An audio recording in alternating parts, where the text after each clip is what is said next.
Get the club to pop when I come up with the crop. Gotta love it or not. I'm hot from the hop to the club spot. Get the club to pop when I come up with the club spot. Get the club to pop when I come up with the club spot. Get the club to pop when I come up with the club spot. Get the club to pop when I come up with everybody. We do it. Everybody. We do it.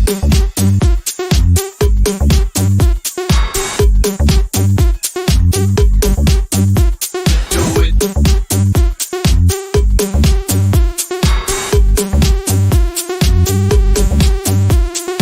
it.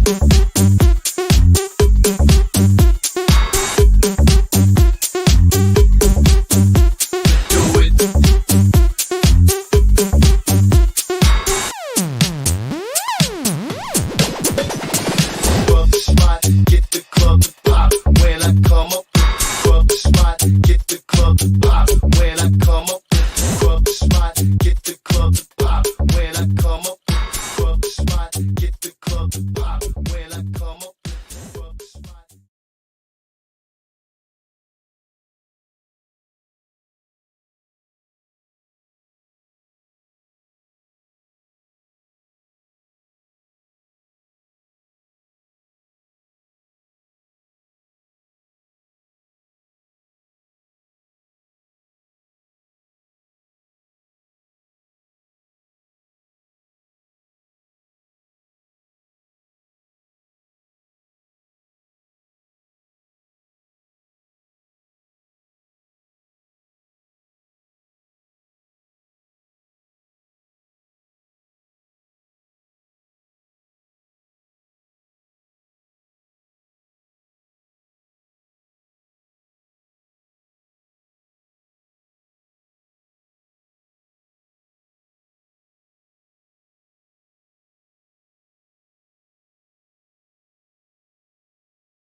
Favorite bottle service by Shoreline Mafia. It's OGZ in Phoenix, one of my favorite rap groups to listen to all the time. What is good, everybody? Got Early Gang, Calvin Garcia in the house, Balls of Paradise. What's up, homie? Big homie Josh Fallon in the house, man. What's going on? Let's see. Dylan McNeil in the pad. What's good? Michael Corbett. All the early birds, man. What's up, man? You guys are here. Appreciate all you. I'm knocking over my stickers and shit, getting all fucking hyphy. Because I'm super excited for tonight's Trap Talk with MJ. I got somebody really, really crucial who's coming on the show tonight, man. You have no idea how excited I am. You know, it took some work, too. I had to do some work to get this fucker on here. But he's on here. He's waiting. And shit's going to get popping, man. What's up, Permitted Reptile, 1776 Exotics, man? You guys know what the deal is, man. Before we get started, if you support the channel in any way, man, you like what you're here for, you like what you've been tuning in on the last, I don't know how many episodes you've been watching, but hit the subscribe button. If you have not subscribed to this channel, it does not cost you any money. Hit the subscription for your boy. Hit the like or dislike for your boy. Here's the thing, right? You guys, oh, MJ, you know, I've been flossing stickers. You know, I got stickers. I don't know for how long. A lot of you guys been bugging me for stickers, and I did it on my own terms, but I got stickers. You guys want to know how to get a sick ass sticker? Drop a fucking comment. Hardest comment on each episode, not a comment, not a live comment here, but hardest comment on the actual episode will get a sticker shipped from your boy every single episode. So I want the hardest, the sickest comment, even if it's straight raw feedback. Give me something that I can be like, wow, okay, I took away something from that. Drop me a comment and I'll send you a sticker. Yeah, that's that. But yeah, man, shout out to the sponsor, Cold Blooded Cafe. You already know what to do to get the freshest and bestest delivered to your doorstep. That day one pinky type stuff, all the way to the mammoth, soon to be shark. What fuck is it? Whale shark? Fucking, I gotta get used to saying that. Whale shark rats coming soon. But treat your animals to some fucking premium shit, and that's Cold Blooded Cafe. www.coldbloodedcafe.com. You got eggs, best believe they go inside a sim box. Proven facts, eggs go inside of a sim box, and they get high success rates. All right. Aussie Boys, just love saying this dude's name, but shout out to the sponsor, Aussie Boys LLC. And then last but not least, man, Freedom Breeder. Where the hell did I do with your thing? Shout out to Freedom Breeder, though. I don't know what I did with their logo. Oh, here they are. My bad. So yeah, shout out to the sponsor, Freedom Breeder, Cocoa Blocks, and obviously they have the most fucking epic stainless steel racks that, you know, obviously never lose value and all that shit, man. And all that shit, man. You like my shirt? Oh man, by the way, these are selling like hotcakes. You know what I mean? These will go to every single guest I have onto my show. So these will be rocked on, but not only by me, but the guests, and not only by trappers. But if you guys want to go ahead and grab yourself a shirt and a limited edition #FuckBobSmith shirt, make sure you come at me and I will take care of you. $35 shit to your door, next level material. Did not go cheap. I don't go cheap on that shit, and you'll know when you get it and when you get it on your body. And that's about it, man. But tonight, man, I just got back from Arlington, Texas. I had a really, really good time, maybe too good of a time. Shout out to everyone who I got to meet in Arlington. The people I missed, I will see you again soon. That's my bad. You know what I mean? It was kind of weird, you know, like even the guest I have on, I was supposed to meet up with him and he was only there for so long. So a lot of that type of stuff went down. So, you know, bummer I didn't get to meet some of you, but I will be back to Texas. Had a really good time with my boy, Bill Stiegel. Bill Stiegel was the episode last week. If you missed that episode, you're sleeping. Go watch that episode, man. Me and Bill had some great conversations, all related to ball pythons and chondros, some history in his career and whatnot. So the link to that episode is in the description below. Make sure you check it out, man. But my boy tonight, Benny Bender, I'm telling you right now, man, I've been kind of following, you know, I know I've been following this guy for well over a year now and noticing that he's been working with some really cool stuff. And then he started hatching some even fucking sicker stuff. And I was like, damn, man, this fool's right here. He's a hitter, man. But he's also one of those guys I feel like is more heavy and more respected on Facebook. He has a lot of Facebook homies, that's for sure. You know, and I'm not sure how long he's had his Instagram. I'll go and talk to him about that in a minute. But I want to welcome you from Austin, Texas, my fucking boy, repping the G in the background. And that's fucking Benny Bender. What is good? What is good, my man? I had to steal it. How are you? I'm good, man. How are you? Good. I'm all fucking hyped up for this episode, bro. It took me a minute to get your ass on here. Well, it's the only way I can see you. Obviously, I can't catch up with you in Arlington. You know, man, here's the deal with that. I thought it was possible to catch you and Blake. So you and Blake are my two biggest misses at Arlington. I was looking forward to seeing you guys fucking a lot and did miss both of you because you guys were there for like in a window of time. What time did you show up to Arlington? You got there like what, noon? I got there about noonish. Ironically, I walked in, I saw Des and Steven right off the bat. I think that's when they're eyeballing up some lace monitors right at the front door there. And I had to go meet Warren Booth and some other guys to drop off a couple animals. Wow. Don't tell NARBC I was doing that. But so I kind of ran around, kind of checked out with some people. But yeah, I didn't catch up with you there right away. And then Big Blake rolled in about an hour later as well, too. So can't miss him. I mean, that dude's like 6'5". He's a beast. Yeah, man. Because obviously, you know, I had surgery like not even a week before I went to Arlington. Yep. There was a moment where I had to go back to my room and just chill out. You know what I mean? I got up super early. Maybe that was the problem. I got up too early, but I got up like early at like 9 a.m. and then I met Des and Steven as they walked inside the hotel. And did a lot of walking around in the morning, and then we went to go eat, and I was like, fuck, I need to rest. And then that's kind of when you and Blake were there, and I fucked up and missed that. So yes, you had some barbecue for lunch. yeah, man, I just wasn't impressed. I was all hyped up for it, but I just wasn't impressed. I didn't, I don't know if it was a spot. I don't know if it was a bad day. I went to some place called Coops. Yeah. Yep. Yeah, it just, it was popping. All these people were there, but it just seemed too mainstream. Is that my mic or yours? Do you hear that clicking? I got a little popping, yeah. What is that? I'm just running off the phone. Is that better? Yeah, I just don't know if it's me. Do you have a fan going, maybe? No, I mean, there's an air AC in here, but that's about it. All right, cool. We might need to try your headphones because that shit's going to drive me nuts. Okay. Yeah, I can grab some. Yeah, why don't you try to grab some headphones real quick? Cool. Yeah. Sorry, guys. Hold I on, I have weird fucking I can't even continue my train of thought, and I probably should have done this. We did sound check, and I didn't hear any of that. You hear that clicking? It's driving me nuts. Well, it gives me a chance to say it up to people in the comments. Wiz Constrictors in the house. What up? Reptile Frenzy. Dale Richards. Man, I found you early, Dale. Dale came through on the early tip. Grab your ball. Didn't meet the homie. Grab your ball. At fucking over at at Arlington. I caught him at the what was it? Auction. So that was sick. That better? All right, let's see. Let's try it out. Let's test. Hold on. Check right. 1, check 2. Microphone check 1, 2, 1, 2. Way better. I don't hear no clicking, none of that shit. All right, you're my man. Thank you. It might be my timer too. There's a timer in here. It's all good. That's way better. Sorry. Nice. All right. I'm connected. Yeah, Arlington, I missed you, and fucking Blake. Obviously, I said that, so we're gonna move forward from that. I'll catch you guys next week. That's for sure. That's right. Before we leave the Arlington topic, did you pick up anything? Did you just go and say what up to people? Would you? I did. I picked up a few things. I picked up an Eastern Indigo, so I was pretty excited about that. I got that from Ricky Wheeler. She picked one up too. Look, see her right there. Oh, really? Nice. She grabbed one as well. Nice. I was gonna try to stop and say hi to her, but she's popular, man. She's got a crowd. She had a big crowd all day when I was there. Three people reached out to me, or not 3 people, excuse me. She reached out to me 3 times saying, I need to get that Woma. I need to get that Woma. I had it with me. Wow. Ironically. Yeah, which is funny. But Melissa, grab it. And then I still got her. She's pretty. I'll show it off in a little bit. Yep.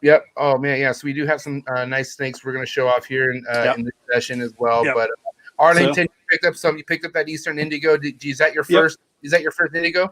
It's the first one I've personally owned. I used to work at a pet store back when I was in college, and they had an old pair of breeders there that were adults, not really breeding anymore, probably retired. And they were just awesome. I mean, they're incredible animals. Just the way they move, they're just majestic, and they're the boss, man. They just roll around, and they're in charge. It's cool.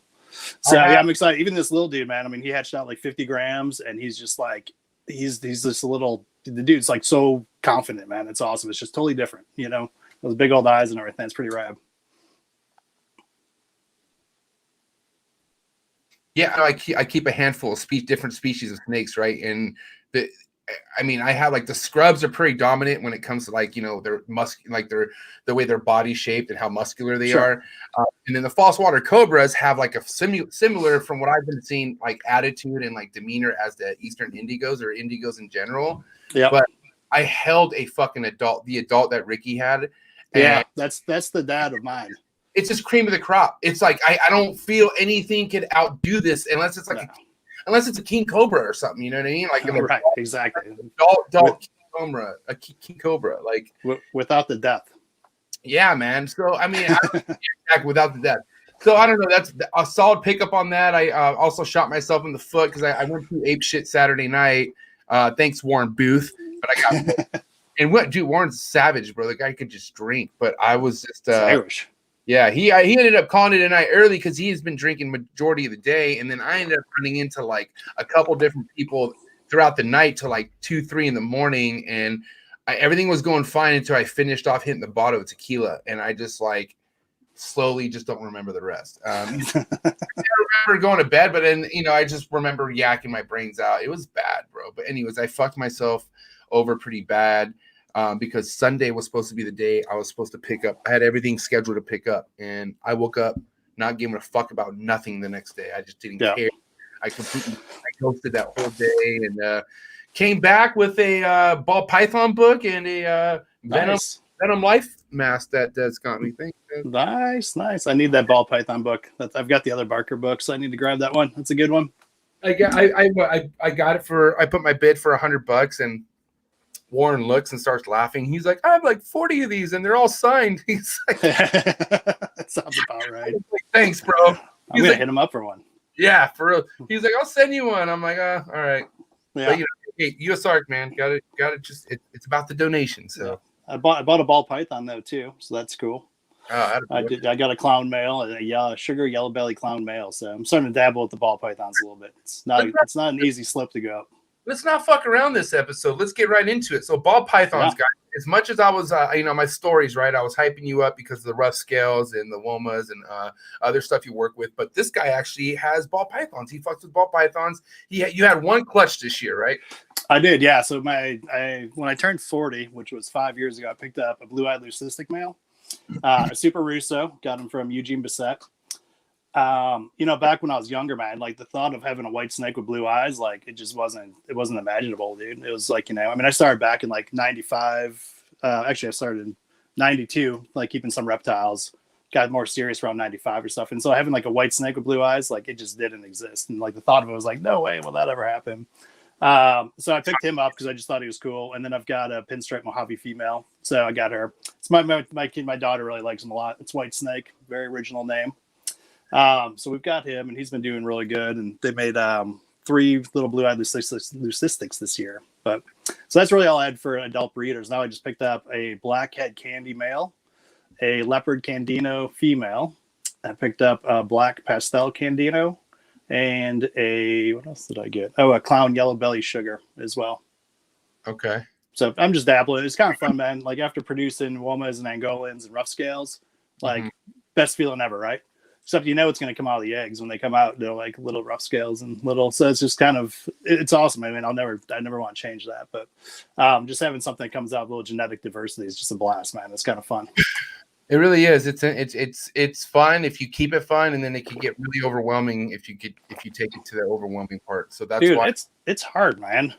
It's so hard to get into ball pythons and like have an idea where you want to go with it, man. It's overwhelming, man. I mean, there's so many different things just to go. I'm like, it could change, like your shit could change out of nowhere, right?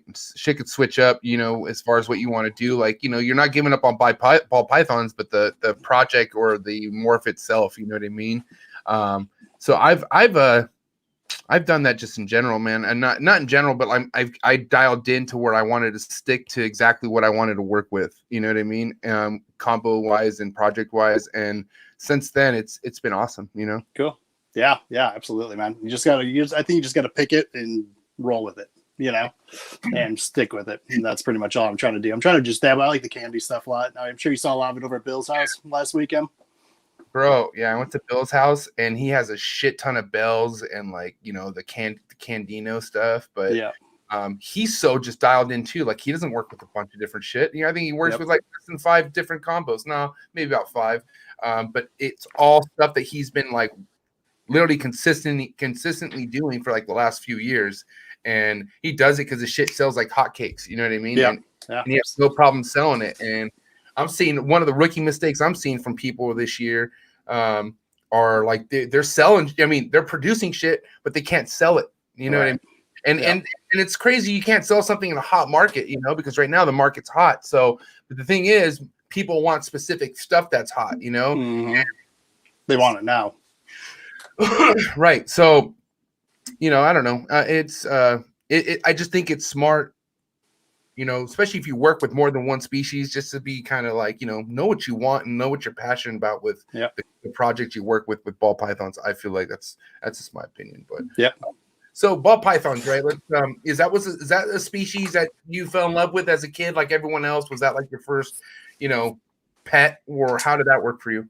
So that was actually the first snake that I actually kind of saw that a friend had in captivity. Like I grew up in Wisconsin, so we had a bunch of like, pine snakes and grass snakes, garter snakes, that kind of stuff all over the place. Yeah, but I remember going to a friend's house and he had a ball python. It was probably like a 3-foot little male, and just being like, "Wow, that's pretty cool." Then actually holding one, and he's kind of starting to get comfortable around him. And I was like, "All right, that's definitely kind of drew me towards him."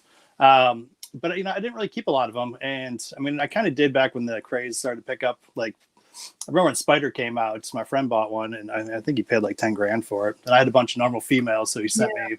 Yeah, he sent it to me. He's like, "Hey, you got a bunch of normal females, breed this thing." I'm like, what year was this? "Oh man, this was probably back in like."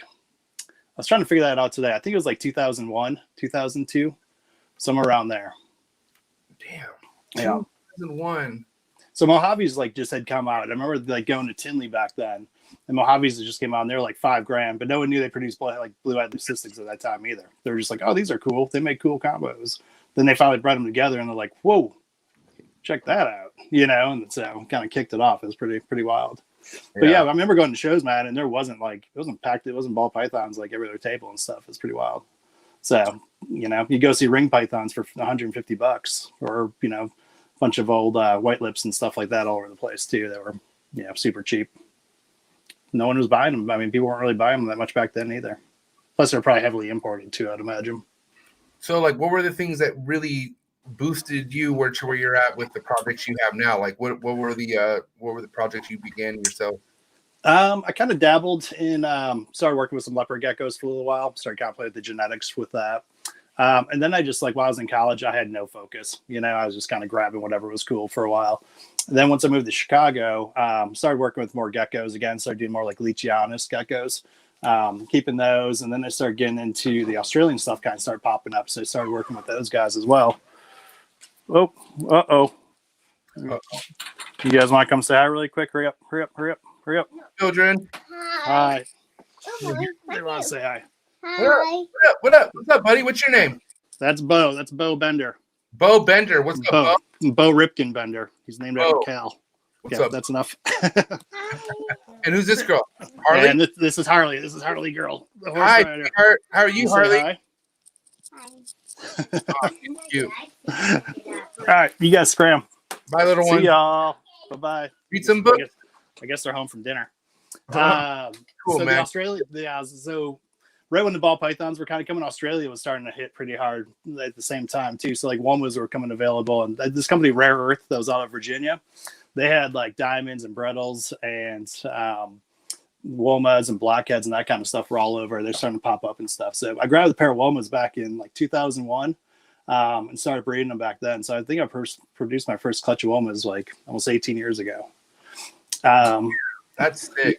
Yeah, it was pretty wild. Then I worked with Ackies too, bred Ackies back then, and some freckled monitors as well. So I kind of dabbled with that. And then I bought a condo and I started getting into carpets a little bit and started working with the Jaguar gene, kind of played with those for a while. And then I got married.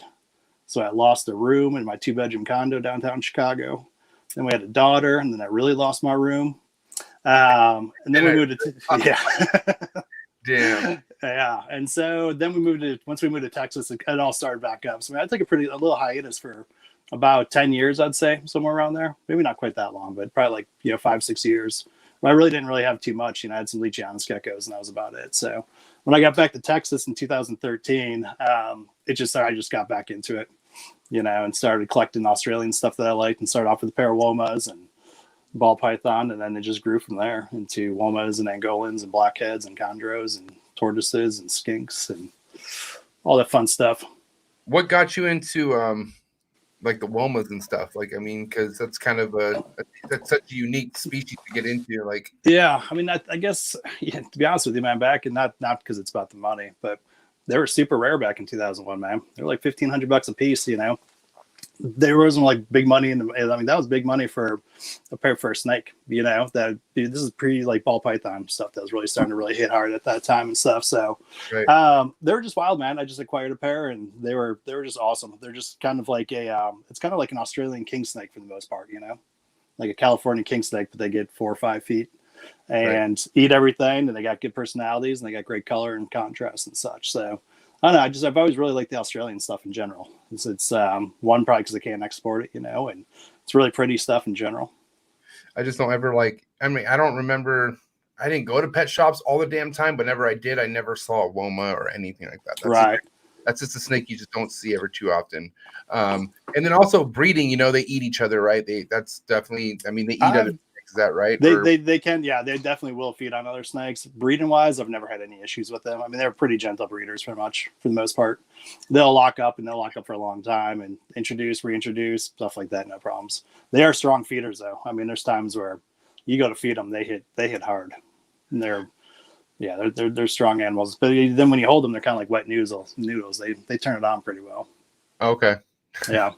But yeah, I remember Rare Earth back in like the early 2000s. They had a centerfold spread in Reptiles magazine, and they just had like a Woma. They had like a diamond python. They had the black cat and stuff, and it was just like, wow, look at that, man. We can get that stuff, and all of a sudden started to pop up, and people were breeding them and producing them, and I just got a pair, raised them up, and was able to breed them and such.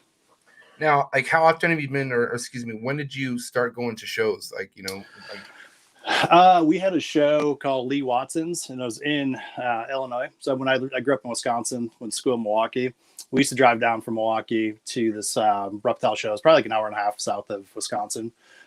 We'd go in there, and there was just a full-on like flea market of reptile stuff. So he had it in this old barn outside, and it was like a full-on show. And this was going back to probably 1995, somewhere around there. Started going to those, and then I went to the first Tinley. Did Tinley for pretty much the whole time I was living in Chicago. And then drove down to Daytona and did the big Daytona show 1 year or two. That was total whim. We're just like, shit, should we go to Daytona tomorrow? So we drove down to Daytona, and there was no hotels.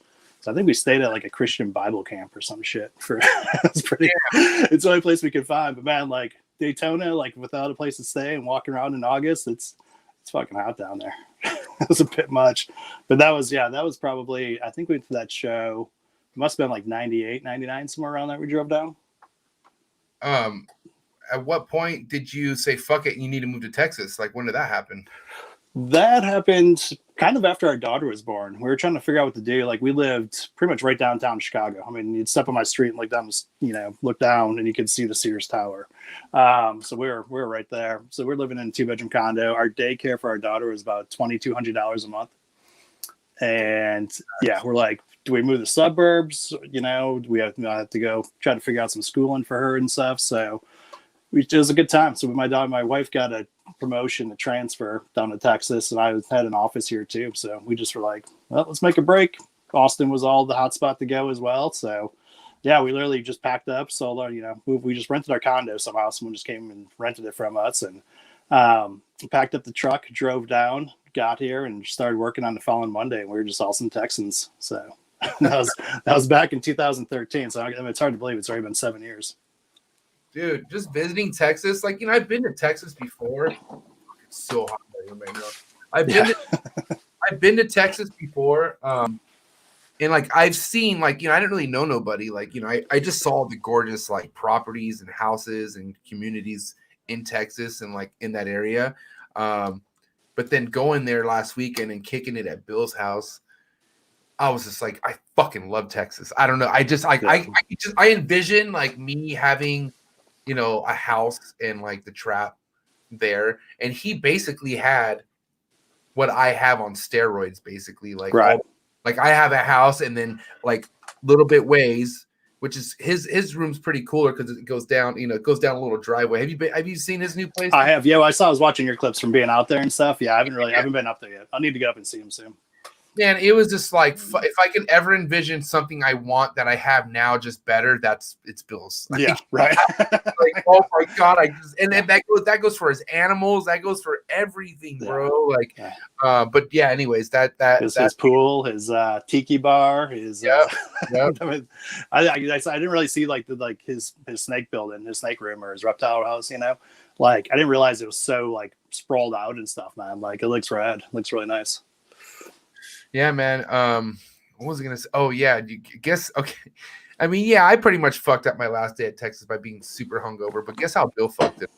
I mean, he made it up by dropping but guess how he fucked it up? I can't even guess. I have no idea. He took me to a Tex-Mex place. Yeah, that's right. And I was so fucked up. I didn't even know what to order. I was looking at the menu and I was like, he's like, "What do you want, bud?" And I'm like, I don't know. I was like, this shit looks so. I didn't want to tell him because he asked me, "What do you feel like eating?" I'm like, honestly, I'll eat. And this is my problem. I say I'll eat whatever, and then we'll go to a place, and I'm like, fuck, I don't want this place. Right. But Tex-Mex, dude, come on, Bill. I don't like Tex-Mex. But he took me to a place. I ended up getting a fucking like a fried chicken taco. Okay. Yeah, That sounds about right. Think about like a chicken breast, deep fried, and it's inside a taco with their signature salsa, Tex-Mex, and cheese. And I had to pick it apart. I literally just ate the chicken by itself. Right. And I just get that chicken on the side. Yeah, I still got fucking my stomach. It's still fucked up my stomach. But I'm just kidding. Bill does watch this. That's what I'm saying. I'm just busting. Yeah. No, it was when we were coming from Chicago. Like Chicago had great Mexican food too, man. And when we moved down here at first, I was like, what is this shit all about? It's Tex-Mex, man. And it's so popular and people love it, man. But it's like everything, it's just like a big platter and it's all flat and it all tastes exactly the same. Chicken fajitas, it's like, come on. Yep. The sizzling fajitas. But, I don't know. Whatever. We'll get off the subject. But I had a good fucking time. Good. Come to Austin next time. Yeah. So how far is Austin from Arlington? It's about a 3-hour drive. Flower Mound, I would say, right? I don't know. I mean, Flower Mound's maybe closer to 3.5, 4 hours, something like that. Arlington's it's so big and so spread out up there, Arlington's about 3 hours from Austin. So wasn't a bad drive. I just got up and left at like 9, got there by noon, left at 5, got home by 8. So it wasn't a good day. Wasn't bad. Came home with some new animals and stuff, so. I don't know why I was going into Arlington thinking I was going to see all these sick ass chondros or boreals. I didn't see shit. It's definitely not like that. I got my eyes on 2. Like there was this younger Aru and there was another, I want to say a Maruk, or I can't remember what the other one was. Oh, Jai. I think it was a Jayapura. Pretty nice looking, but I don't know, man. When you talk to the owner. And stories just don't match up. It's weird. You try to tell me, so where'd the snake come from? Oh, you produced it, and then you try to get deeper into stuff. Right. And it produced it from what? It just no, because I had 2 separate conversations with them. It could have been me because the second conversation we were pretty drunk. Right. But I still recall because I wanted the animals so well. So much. So I was like, all right, pay attention to what he's saying.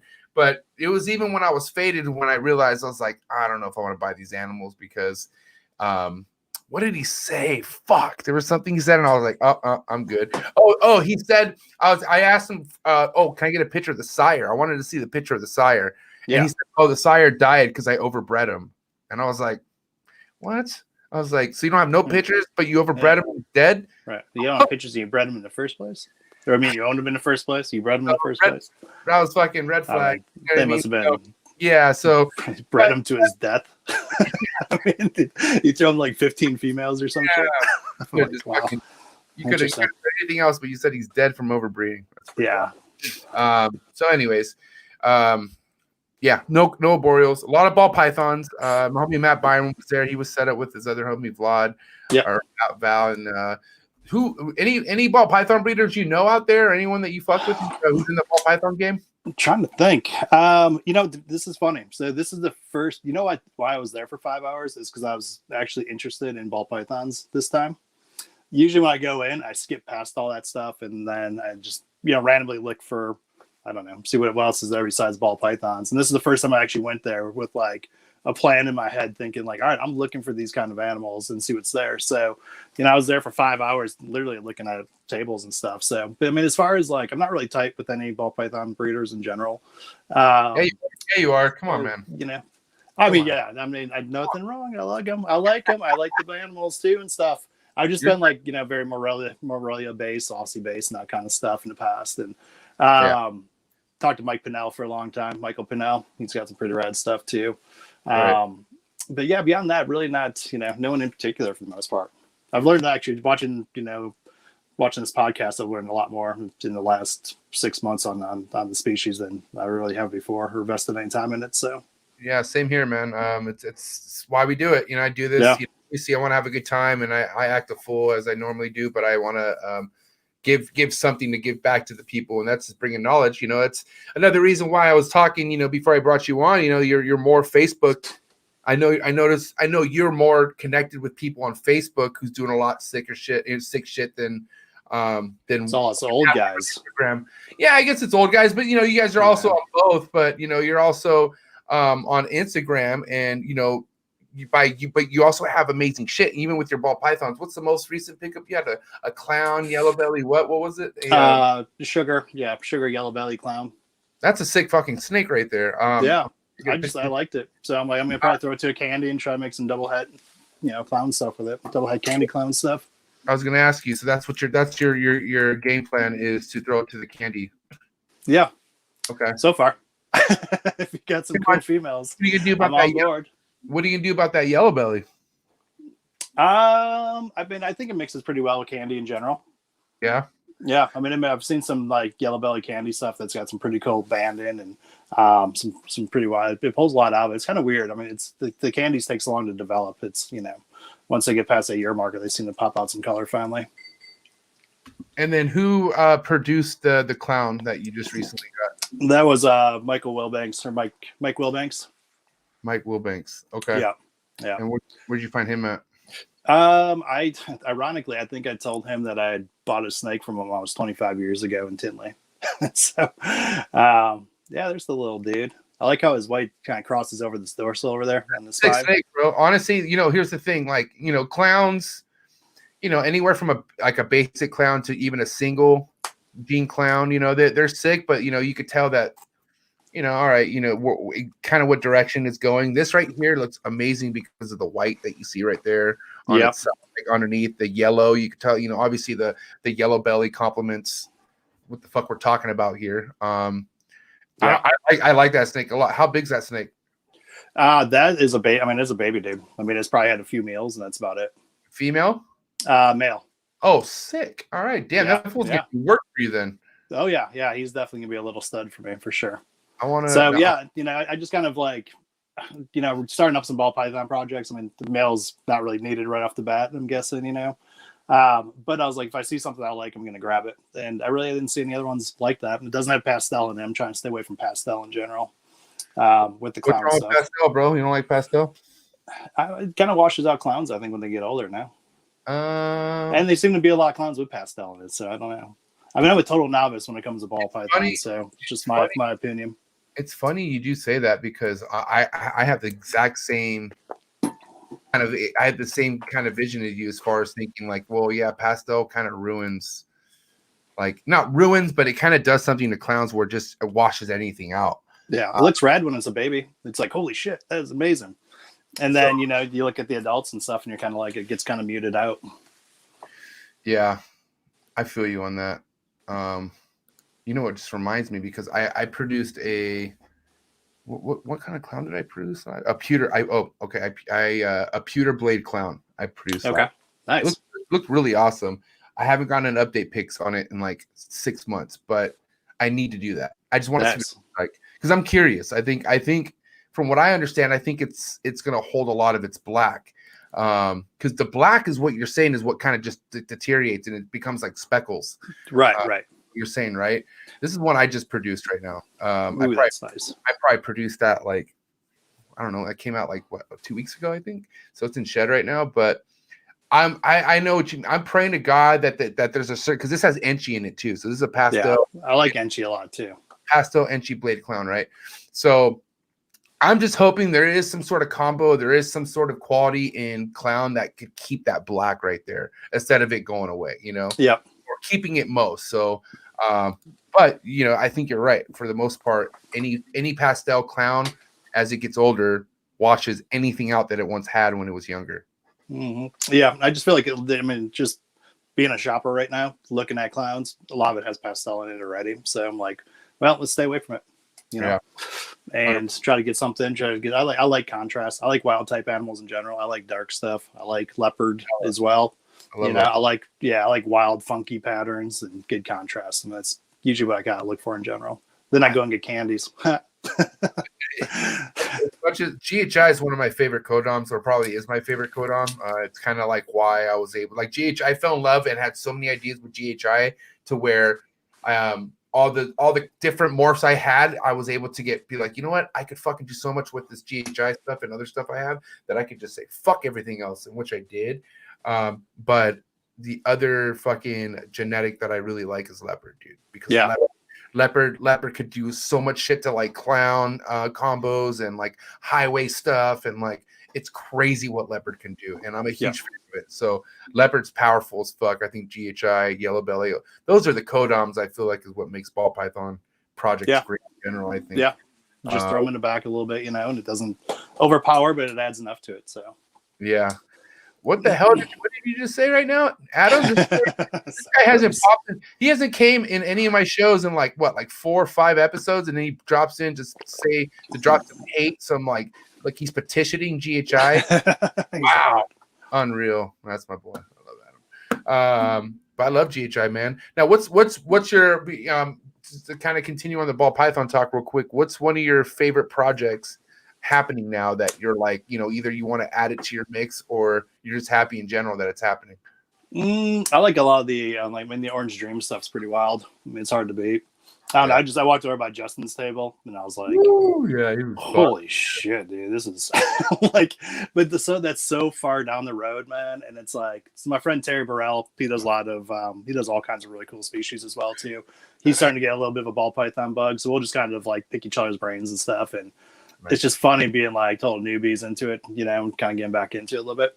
And you look at that and you're like, well, that's amazing, but you're like, you're never going to catch those guys, man. And there's no reason to even try, So yeah, they're on there because they're in their own world, bro. Like you 100%. Can't catch something that they're on their own. It's weird. It's kind of like, I don't know, man. Like it's I'm never worried about catching up to someone, thank God, because like, dude, you don't even want to know like where they're at and what they've been doing for the last few years. It's just their thing. Yeah, I don't know. exactly. Yeah.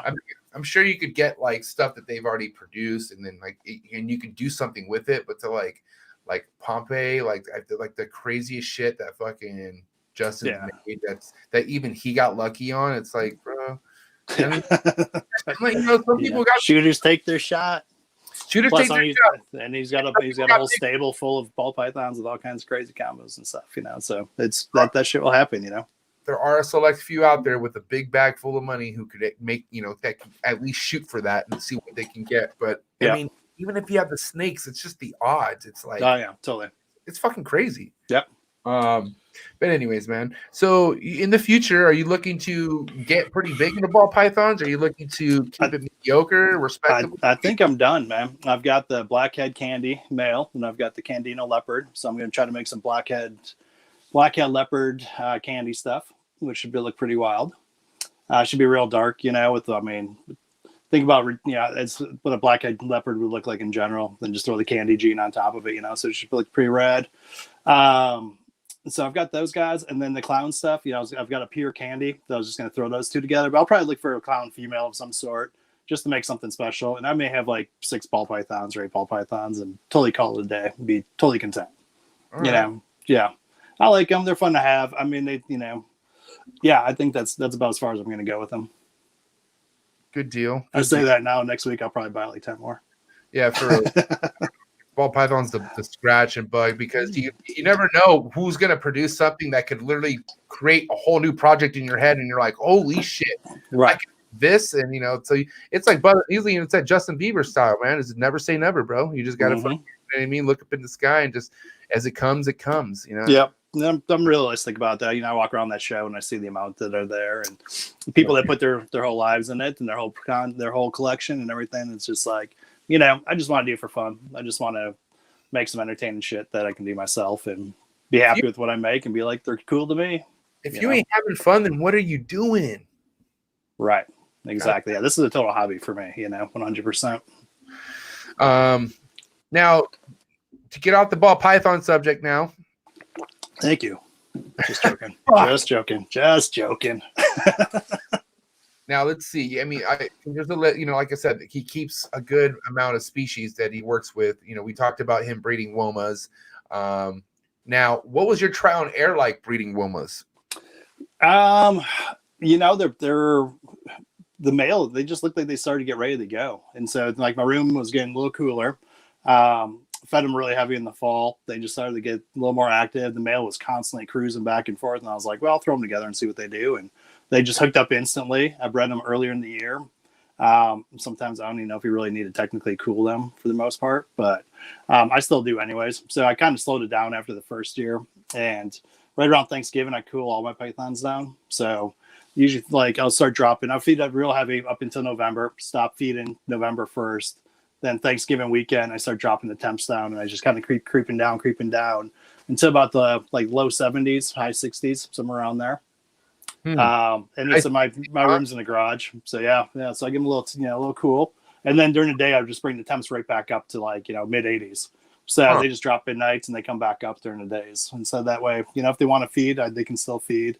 And if they want to keep going, usually they shut off pretty quickly though, once that temperature swing hits. So yeah, I just kept introducing them. Then the females, and she just ovulated, got real big. And then the cool thing about them too, I mean, most pythons will do this, but they just roll their bellies flat up. Yeah. Where you walk in there and they're just, 75% of their belly straight up in the air. It's just a big orange belly. You're like, that's pretty rad. Yeah. So the eggs are a bitch now. The eggs are not very easy. Yeah, that snake doesn't feel really rad. That snake's probably fucking going through some shit. But those are all the signs. Those are that's the good thing about having experience with breeding is, it's kind of like you don't really stress about it anymore because you just look for the signs. I don't really, as much as I want to get an ultrasound and whatnot, I'm not really like, that'd be cool to have, but it's not a dire need because it's like, fuck, man, I'm going off what I see. Totally. 100%. If it makes sense, it makes sense. I'm not going to, I just fucking keep feeding, keep pairing, keep pairing. Yeah. Yeah. They start locking. You see the males start cruising and the females start getting receptive and just move them in, move them out.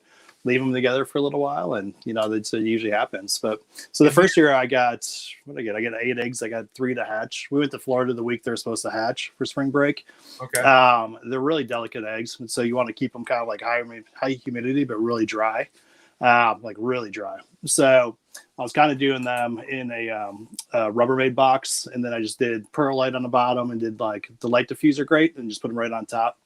And we were gone the week that they're supposed to hatch, and it just too much oxygen, condensation, temperature spike. Came home and they were, tried to get out. So unfortunately, I lost the majority of the clutch. I only got 3 to hatch last year, and then this year we were home obviously because of COVID.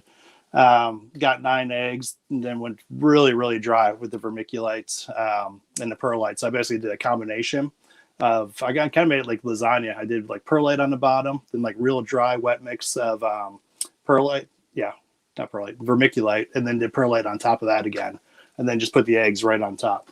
So they're real dry. So you had a wet foundation and then a dry foundation. I did like almost like a drainage, so it was like perlite, so like the white perlite on the bottom, did like an inch of that. Where's my hand? Which way did I go? That way. And so, did that, and then I go to the next one. I did like vermiculite on top, and then perlite on top of that again. That way, like any water and stuff would just kind of come down, but there was like a nice little humid layer right in there. This is something I was playing around with, and I don't know if it helped at all, but so put the eggs right on top, and then they did great. So I mean, last year I ended up getting 100% hatch rate. So nice, because I'm eventually like with the mangroves and stuff, like boega eggs and whatnot. I see that they're on the vermiculite, perlite type dry substrate in an egg box. I always just do them over water straight up. Sure. So I'm just wondering, when it comes to those species of eggs, I wonder if I'm going to want to go that route. I got a guy you can talk to. Cool. Who's the guy? Terry Burrell. Terry Burrell. Yeah, he just did some dogtooth. Is that right? Dogtooth, cat eye snakes, whatever they're called. He does some boega stuff. Oh, you mean cat? Oh yeah, cat eyes. Fucking, I can't. Cat eye. Yeah, I don't keep them, so I don't care what they're called. But yeah, he's had success. He's gotten eggs and just hatched them out. So he would be a good dude to talk to. The black eye, green eye cat snakes. The cat snakes. Yeah, cat snakes. Something like that. Those. He had good success with them this year. So he got eggs and got them to hatch out and stuff. So man, when you get to that point, he's a good dude, man. I'll put you in contact with him and you can pick his brain a little bit. That'd be amazing. Please do that. Do you know it's all about sharing, man? No, for sharing is caring. Do you know the species it was that he was working with, or you just know? I thought it was the dogtooth cat snakes or something like that. Is that what they're called? I don't know. I think there is a dogtooth one. They look pretty fucking ugly. I'm not gonna lie. He's got like 4 or 5 different species. Like he's definitely into them. Dogtooth. Yeah. Is it like a mangrove? He's probably just listening and pissed at me right now. Oh yeah, the brown one. Actually, no, these aren't too ugly. No, I'm tripping. So actually, he's producing. Is this his first year producing these? It is, yeah. He's had 2 collections this year, so he did get some successful hatches off of it. Nice, good shit. What else does he work with? He's got rough scales, rhino rats, Angolans. He's got savus. He's got some Sanzinia that he just got. Actually, he's got a big collection. He's got a lot of stuff. He's got all kinds of wild stuff. Sanzinias are so hot right now. Oh, dude, they're so hot. Sanzinia, I know. bro. Like, and I just saw Ian Bissell sold one, and I was like, how the hell did that happen? I thought did he sell one or did he buy one? I think he sold it. Yeah, he shipped it out. And Sold I was like, yeah. And I was like, damn. Yeah, he hit me up this morning. He hit me up this morning asking if I knew somebody and if they're legit. But then he sent me a picture of a Sanzinia, and I was like, "Oh, are you buying that?" And then I didn't really ask him. I just thought I was like, "So wow." So to your knowledge, he sold one. Yeah, I think so. I was surprised to see it. Fuck, cool heads up. I didn't know that. Yeah, yeah. I mean, but yeah, he's got a good collection for sure. He's a good dude. That's epic. All right, cool. So now rough scales, right? That's kind of one of my favorite species that you're working with right now. Yeah. Just recently had a clutch of rough scales, right? Yeah. You want to see a Woma quick? Here. What are you pulling out? Rough scale? Woma. Oh yeah, Woma baby. So this is one of the ones. You better look up, Alyssa. You can turn that light on if you want. Yeah, that's what I'm looking for on here. Sorry. Whoa. I'm gonna take my screen off so we just see the snake. Is he totally blown out for color? Nah, he looks good. Let me turn it down just a little bit. Is that better? There we go. So this is just one of the little babies I produced this year. This is a little female. And I've got another one. It's just as nice.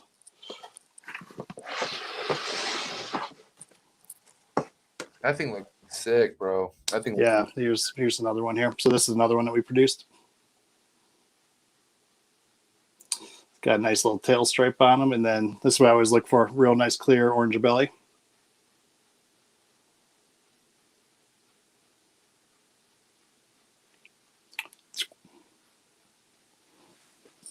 That thing is so hard, bro. Yeah, that's the. So those are 2 little girls that produced this year. And so mom's pretty. Those are both available. Those are not. Those are my holdbacks. Oh, okay. Yep. All right. Yep. Those are my holdbacks. I held back 1.2. Nice. Damn, that's a nice group to hold back. Yeah, I'm gonna probably try to get an unrelated male. So this is the female that's available right now. But she's real nice too. Nice orange belly on her. Nice contrast. Zip. So they're awesome, dude. They all fed like 9 out of 9 right down the list. I just went down and fed them. First time I tried, I just went frozen thawed hoppers, and they all just 1, 2, 3, 4, 5, 6, 7, 8, 9. Just ate them. I'm like, that was easy. So worked out good. I'm trying to have that feeling on Condros one day. Yeah. But yeah, so that snake should be sold by the end of this episode. I'm assuming. Not kidding. She's a good one. Yeah. She'll turn out nice too. I can grab mom if you want to see mom. She's really pretty. You can see the bands. The big one. Let's see the mom. Yeah. Hold on. Some big womas here. I like womas. Womas are sick.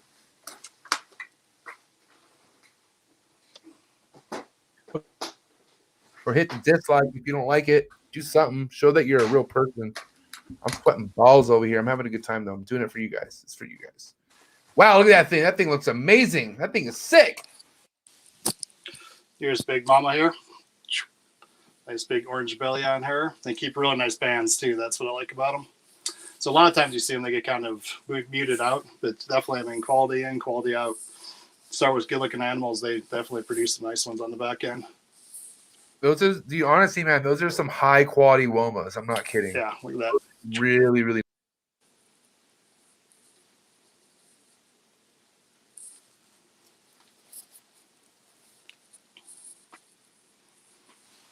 Love the belly on that thing. That thing is super primo. Yeah, they're awesome, dude. They're such great snakes. I mean, you can see how easy you can handle them. Yeah, temperament seems to be pretty legit. You know, it doesn't. You know, I've seen videos of like womas and blackheads just being really like fucking wanting to eat your hands and stuff all the time. Yeah, I'll pull out my blackhead in a little bit. I'll pull those guys out and show you those guys. But man, they're blackheads are like womas on steroids, man. They're like they're amped up. All right, and then whole nother. I love fucking blackheads. Let's talk about those. So you have a pair of those. What's your deal with the blackheads? I do. I've got a pair of blackheads. I've got a I think she's a 2018 female that I'm raising up, and then I just got a 2019 male too. Now 2017 female and a 2019 male. So I'm a couple years off still, but they're ridiculous. This male came from raising them up. Yeah, this guy came from Jason Hood. Jeez, I've heard that name before. Damn, wait till you see this thing. Blackhead. Look at that guy. Look at that belly.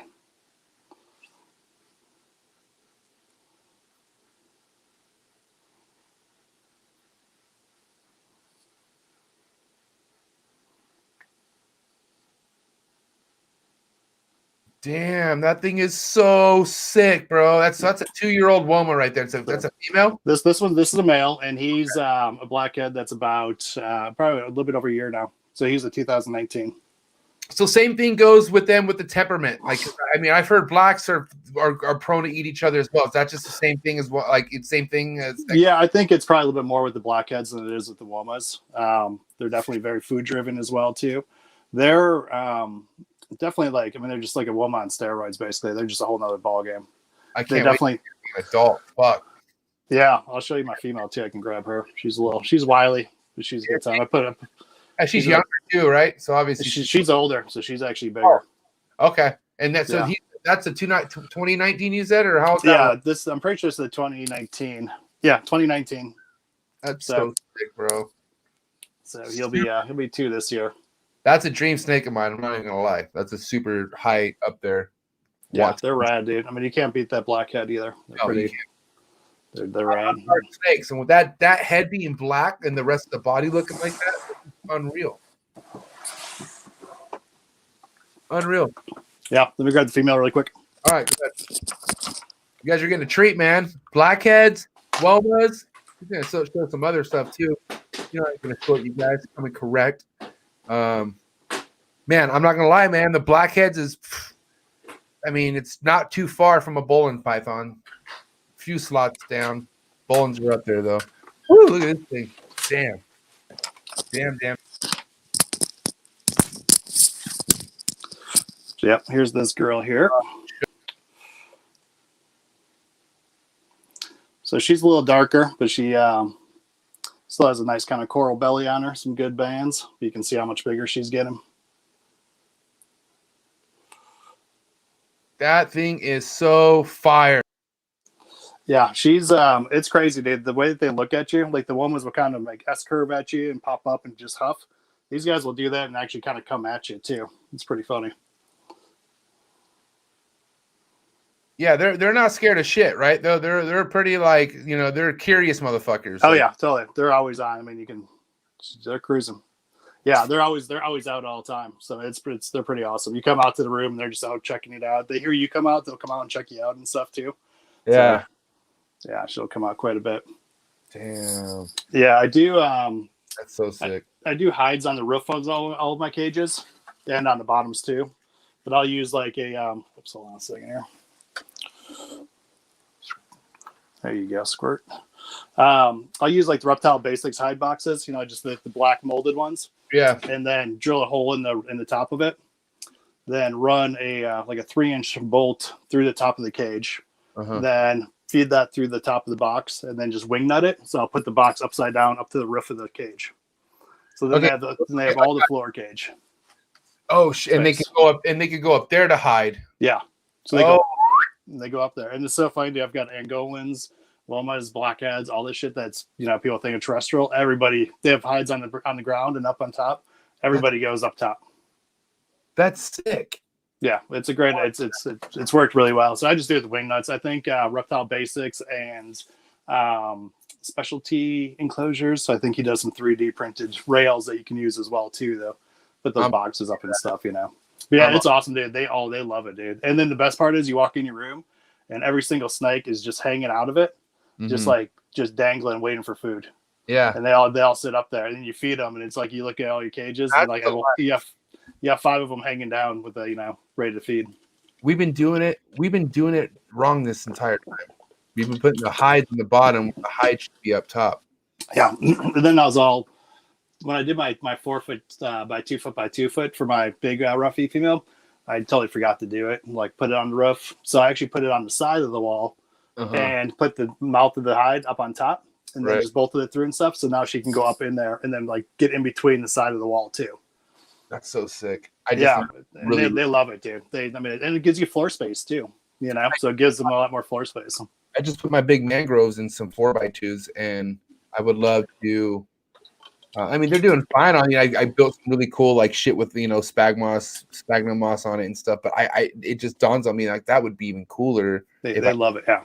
Put another one up top and just drill it up top. Yep. Done. That's it. That's super hard. Yeah. I do every single one of my cages that way, and they all use it 100%. It's funny seeing like the big old like Angolans like squeeze their butts up in there and stuff. But they go up there, they went right forward and they sit up there. My female Angolan's like she's hanging out right now, just like head straight down like a chondro, waiting for food. Yeah, I think it would be sick for scrubs too. The homie Mac said that he has it for his scrubs and they love it. Yeah, they would love it. I've seen people do it with kind of a good idea to take like a 5-gallon paint bucket. Yeah. And then screw the lid up. So then you just screw the bucket in with a hole on the side, and then you can just have it hung down that way too. Damn. So you're probably, like you said, 2-3 years out, about 3 years out, you would say, from the blackhead project, right? Yeah, probably somewhere around there. Okay. Yeah. No rush on them. My females, she's growing and she's getting bigger. So I just want to make sure my male catches up to her eventually. Okay, cool. That's sick. That's awesome. Looking forward to seeing what that project is going to, turn out for you. And that gives me hope too, because I've been telling the people that the blackhead is a huge fucking want for me at some point in my career. Yeah, you'd love them, dude. They're right up your alley for all the shit you keep. Fuck yeah. All right, now let's see. Is there anything you want to talk before we get into the cream and crop, the rough scales? Let's talk Angolans quick. Yes, Angolans or Angolians. Am I saying this right? Angolans. Yeah. Angolans. Okay. Yes. Yep. Let's get to the Angolans. So Angolans, same head of a ball python, totally different personality. On steroids. Yeah, on steroids. So much bigger personalities not as well scared. too. Yeah, not scared, very explorative. They're basically like if you took a berm and like cut it in a quarter, it's like they're like 4 to 6 feet instead of like 16 feet. Right. And they're rad, man. I can grab my female and show you her too. Yeah, that'd be awesome. She's a tank. You can get a good feel for like how big they actually are too. Yes, Angolans. Looking forward to Angolans is something I stumbled across shortly after getting into ball pythons. Who was keeping them at the time? I don't know, a couple people, but just fucking another project I want to get into, man. What's going on, Mac Lorenzo? You're in the house. What's going on, homie? Show me, Mac. Oh, look at that thing. That thing's pretty. Look at that thing. Yep. Yeah, sick. Damn, look at that. I like the light brown. Yeah, she's really light colored. Yeah, right. And I like these blacks. They always got these big black highlights on them and stuff like that too. But it's cool. Yeah, it's kind of hard to tell, but their skin is actually beaded as well too. So they're all nice and beaded, kind of a rough feel to them. So that's a proven female, right? This is, yeah. Yep. Okay. And I've got 1.2 adults. So I'm going to get one female off. This female did not breed. I got this girl from Gary Shavino. Oh, nice. Yeah, his last one. Gary G, Uncle Gary. But yeah, that's an adult female. So she did not breed last year. So she should hopefully do well for us this year.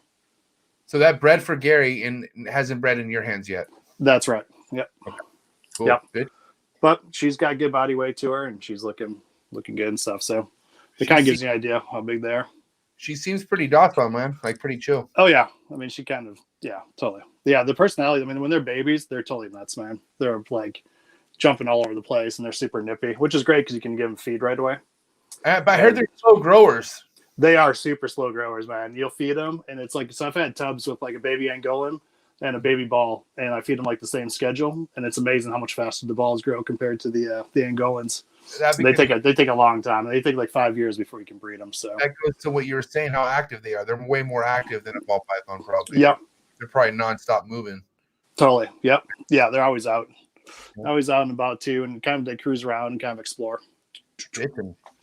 Yeah, so they're really cool, man. They I like them because they're a big snake. They have a good personality, but they're not huge and they're super manageable. I mean, I feed them like small rats for the most part. That's the one thing about them, though. It's like they don't like big meals. Right. So you need to feed them kind of smaller meals in general. Otherwise, they just you got to take them slow. They regurgitate? They can, yeah. If they get too big of meals and such. Okay. So you got to kind of take them slow. So what do you have that one on, mediums or smaller? Yeah, that one I feed all my stuff pretty much smaller than what I would feed in general. Like the other people would. So I feed a lot of small rats instead of medium rats for the most part. I just feed more often, so I'll feed smaller prey item, but more often. That's my regimen. I go that route. I don't feed as big as you could possibly take it, but I feed it more frequent. Oh, look at that thing, man! So dude. Okay, so you just had a clutch. How many eggs did you? How many? So I got 5 eggs. 5 eggs. This is one of the 5. Look how hot that thing is, bro. Yeah, they're pretty. Hold back. No, I'm actually not going to hold any back this year. So I've got 1 pair left. Oops, where do we go? There we go. Yeah, it's funny because I had them at when I had them at Arlington last year because I produced them last year. I'm gonna take a pair. I'll talk. I want to take a pair. Everyone, nice, dude. Yeah, I'm good. We're talking after this. I just bought a pair. Right. Angolans. Tight. I'll trade you for a T-shirt. You're right. Just joking. You already have it coming. Damn, look how fire that is. Yep, there's 2 of them for you. All right. And actually, I can get you an unrelated pair too, because one of my friends has got an unrelated female that I'm going to trade them just to get some unrelated blood, which would be nice. So you can start off with a really solid pair. You know that. I had one sent to me and ended up dying. You know what that did to my soul? Yeah, you said that, but it wasn't feeding when you got it, though, right? Yeah, and then I got it to eat, and it took and then it was going off and on. Like I was like, okay, now it's not eating. And then it ate, and then it went off food for like another month, and then it took one more meal, and then it died. It was just really weird. That's weird. Yeah, something was up, man. That shouldn't happen. I don't think it was meant to thrive to begin with. You know what I mean? That happened. I had a Woma like that last year. I hatched, and it just whatever I tried to do, it just never would want to do it. And then all of a sudden it ate, and then all of a sudden it didn't eat ever again after that. You just brought so much fire back into my Angolan's want and need, and I forgot. I just assumed they were probably already gone out of your collection because how pretty they were and fucking sick they were. So I haven't really advertised them too much. I sold 1 pair before I got the clutch, and then I just delivered those to Arlington last weekend. And then I've got these other. Oh, and I sold one to a guy who I sold a male to earlier in the year. He took a female. And now I've got this pair here. And like I said, I'm probably trading the female to a local guy just to get an unrelated pair. The other females are really nice too. They're super red. So they'll be like, you'll have a kind of a darker Angolan and then like a nice dark one. And then like a super red one too. Fire stuff. Fire sale. Fire sale. Hey, listen. So with that project, right? Who has an Angolan's female, or I think it's a male. No, it's a female. Is it a female or a male? But Bill has one. Yeah, I was surprised. You know what he's doing with it, right? Yeah, I'm angry. Yeah, angry balls. Dude, you see the Super Balls at Arlington? That's a Angolan's blood and a ball python, right? Maybe a Burmese. It might be a Burmesian or something. I don't know what the hell it was. Burmese? Oh, maybe it's a blood. That makes sense. Yeah, they're huge. I was walking by and I was almost like, oh, that's the biggest ball I've ever seen, man. That thing's like, I'd like to have a giant ball python like that. That thing's red. Then I read like Super Ball. And I was like, oh, well, that's a hybrid. I was like, no shit. That thing was like, it was like that fat, the thing was huge. So the head was like that big. So it would have to be a angry ball to a blood python female. Male, yeah. Right? Yeah. So something like that. Yeah, I don't know. That's above my pay grade. I'm doing that. I got some bizarre hybrid projects that I don't advertise because I have other homies who are guiding me and they're telling me just to be low key about it. So right. That is right. That one on the list. That's number 3, I think, or 4. Yeah, they're funny. They're just gonna be funny. Why not create the most super like ball python version of itself? Like we're talking like a Hulk version. You know what I mean? Like you never know. Dude. They're bigger than that Angolan I just pulled out, like twice the size of that. Yeah. I was like, and they look like ball pythons. That's what's funny about it. It looked just like a ball python. Just like I was like, oh, that was like some crazy huge imports of like some locality or something. I was like, nope, definitely crossed with something. Yeah. So that's interesting, man. But all right, cool. We'll talk more after the episode on that. Cool. Awesome. All right, cool. So Angolans. Wait, how long have you been messing with those for now? Angolans I've had for, so I used to breed Ackies. We didn't really talk about that at all, but I used to breed Ackie monitors for like the last 4 or 5 years. And that was like my gateway into like all this stuff. Cause man, I think I produced almost 100 Ackies in the last 4 years. And you picked up an Ackie off of the homie Andrew Acevedo. I picked up a pair of Kimberly Rock monitors from him. Oh, the ones that I'm still not sure if he's happy about that, but why did you do that? You just he needed the bills, fucking Andrew. No, I think he was just like he was getting some more in. I think later in the year, and he just had a lot going on. And I was like, I kept hounding him for babies. I'm like, dude, I'll buy some babies. He's like, well, you want to buy the adults? And I was like, yeah, let's work it out. My female Ackie passed away this year I think she was egg bound. She laid a clutch and she looked like she was bouncing back, and then she started feeding, and then the next day she was just gone. So yeah, it's a bummer. She was about 5 years old, somewhere around there. So they breed often and fast, but I mean, I'm assuming that was something like that. So that was kind of a bummer. But when I was breeding those guys, yeah, that's a Kimberly Rock right there. Sick. I like that thing. Yeah. Is that blue on it or gray? What is that? It's like a blue gray for sure. Yeah, like kind of like a gunmetal blue. That thing's sick. Yeah, they're ridiculous. They're super cool, man. They're like birds. They never touch the ground. They're just always up, like climbing up in the branches and stuff. Yeah, it's pretty awesome. That's pretty sick. I gave them like an elevated like basking shelf up high and stuff, so they always sit up there. Then they just slither off and go up and hang around and stuff. And they've got a bunch of cork bark. I cut it in half and then put it all on the sides of the walls and the back of the walls so they can go between it and get hide out. So you'll just see like a head like kind of just poking around the corner and stuff and checking things out. Yeah, I like that kind of stuff, man. The monitor I've had so far was a fucking Nile monitor that was an import, and I basically rescued it from a damn pet shop down the street from the house. And yeah, one of the worst mistakes I've ever made. That's a whole other ballgame. Yeah, I have gashes on my fucking arms and shit from that damn thing. Yeah. But I could tell you right now, I respect the relationship you could earn with a monitor. And that's also super heavy on my wish list. That's something like down the road. I'm talking about like once I'm retired and I got time in space. Then I'm gonna go into socializing monitors and shit. You know what I mean? Or when it happens, it happens. I just know right now it's not gonna happen. So yeah, but I love the monitors, man. That's just, the closer we could get to the dinosaur age, that's where I want to go. Yeah, I love that shit. You know what I mean? Yeah. And these guys are little too. I mean, they're only like 18 inches, like full grown and stuff like that. 24 inches, something like that. They're not very big. A lot of that's tail too. So I bet you the Ackies are like 18 inches and stuff. So they're nice and small. Those are probably good training monitors, huh? Like to kind of get your. Yeah, I never handle them. I just kind of like, they're like a look, no touch kind of animal for me in general. Right. Which we have a good relationship. They're totally comfortable around me and stuff. I just never really pull them out a whole lot. But when I was breeding the Ackies, I ended up, producing babies. I did a lot of trading and stuff. So I traded some for some rough scales originally. And then I traded some for a large female Angolan as well, too. And that's kind of how the Angolan whole thing kicked off, and tracked down a male and started breeding them that way. So that's kind of how I got into a lot of the stuff, was breeding the Ackies and producing those and selling babies off. What's the market really like with the Ackies and Kimberly Rock? Like I sold every single one I've produced at like $350 a piece, 300 to $350 a piece. And that's pretty consistent. You don't ever have to worry about like it ever going up or down, or does it? No, it's always been there for the most part. The Kimberleys are going up. I mean, they're at this point, I think they're probably up to like 1,000 to 1,200 a baby, somewhere around there. Now, as far as breeding them goes, how difficult was that? Like, I always wonder how the monitor breeding thing goes. I've had a lot of. But like how has that been learning and whatnot?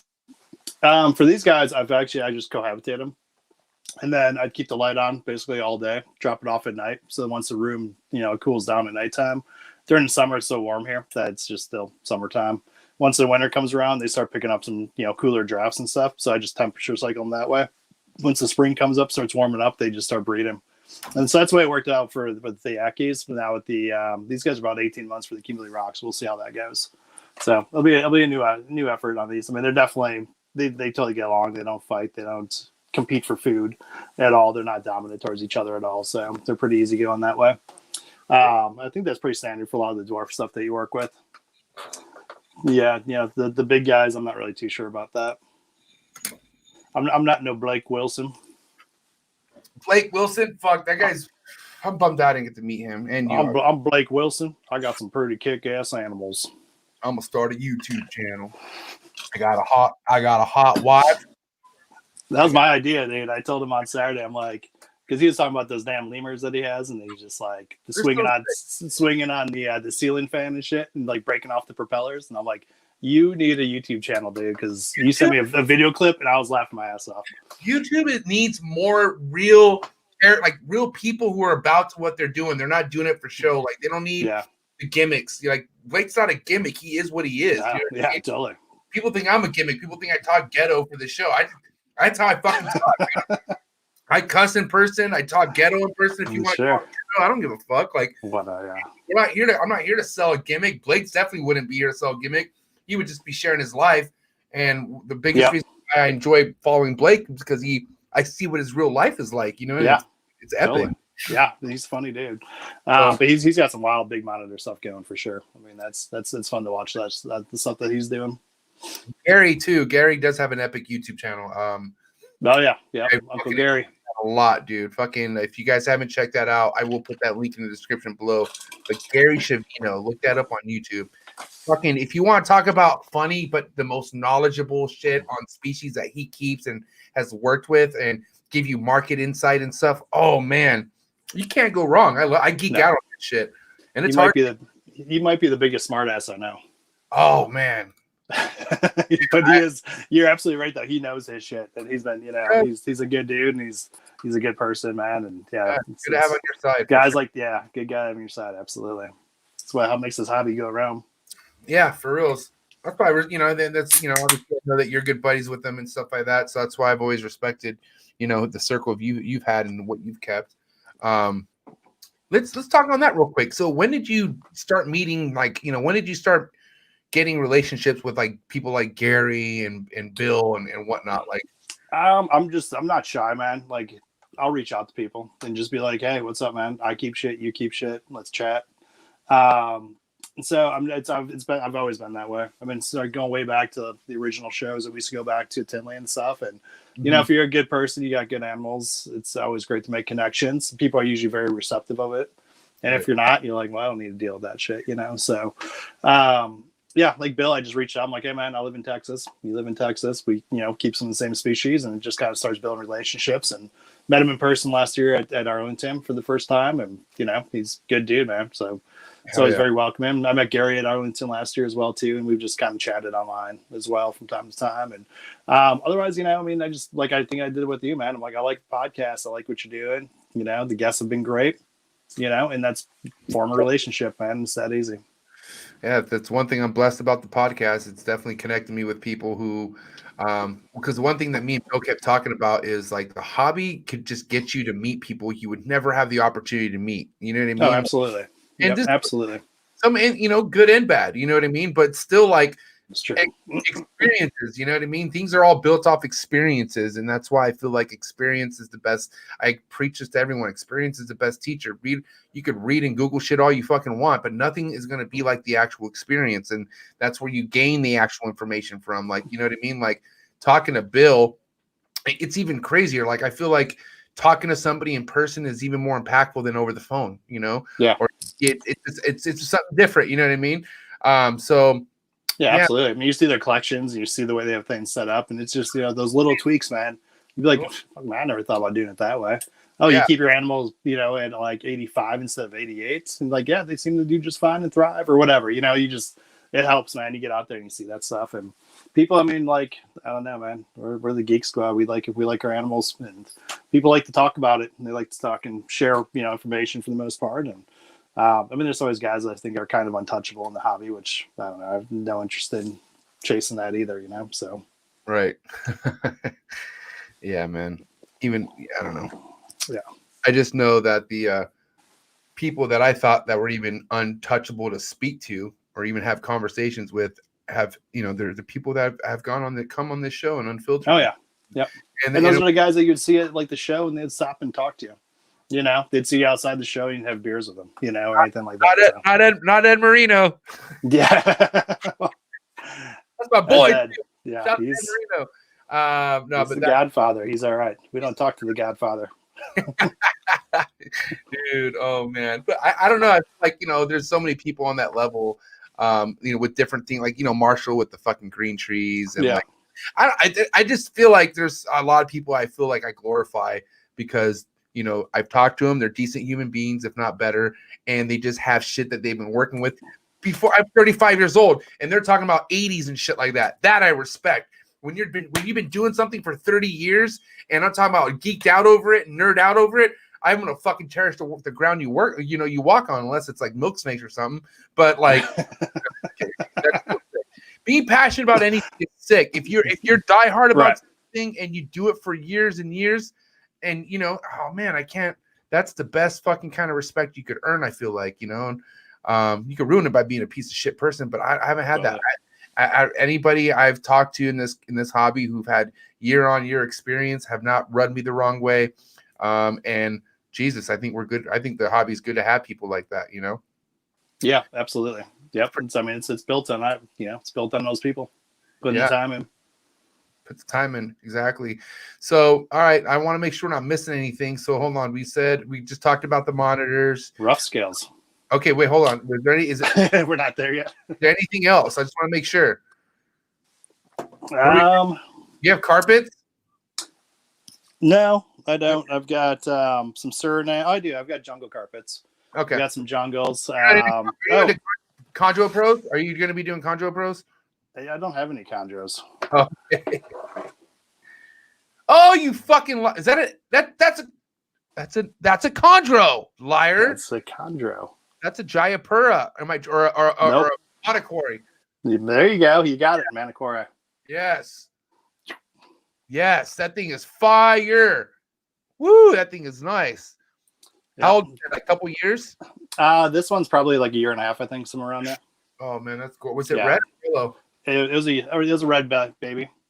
That one I followed up with your boy Patrick Holmes and actually Gary too. And I was like, "What do you guys think of this animal?" And they're like, "Yeah, get it." Where'd you get it? Who'd you get it from? Some guy was selling them. He just was selling his like the little chondro collection. He had like 3 animals he picked up. It's originally from Ryan Burke, the Clockwork Reptiles, Bushmaster stuff. And it was well established as a red, so it was cool to watch that one go through.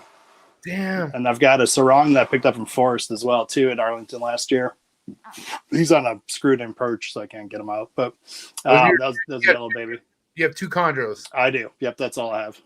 And are they paired? Are they male female? No idea. Yeah, we'll figure it out later on. Like they just changed a couple months ago. Now they're both lime green and blue highlights and stuff. Yeah, it's fun.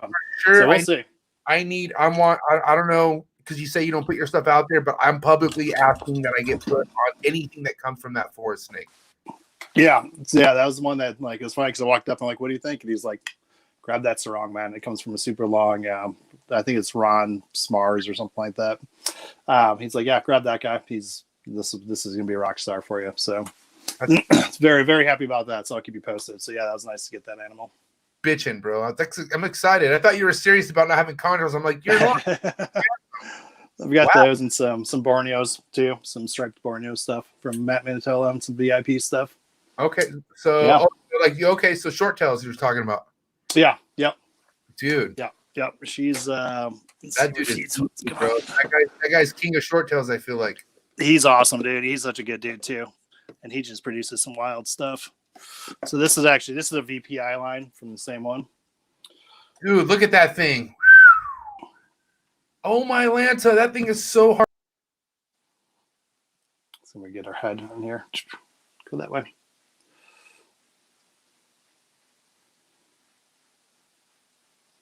Really nice pink highlights on there too. That thing is sick. Yeah. Hello. Yeah, these guys are rad, man. I love the Borneo stuff. They're cool animals. They're so calm and Adam thinks that's a chondro. It's not a chondro, Adam. That's actually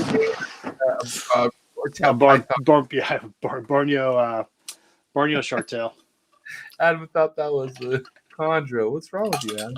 And he spelled chondro with no H. You put Wait, is that right? How do you spell chondro? CH. Yeah, CHON. Yeah, he's a ball python guy, so give him a break. He's from California, isn't he?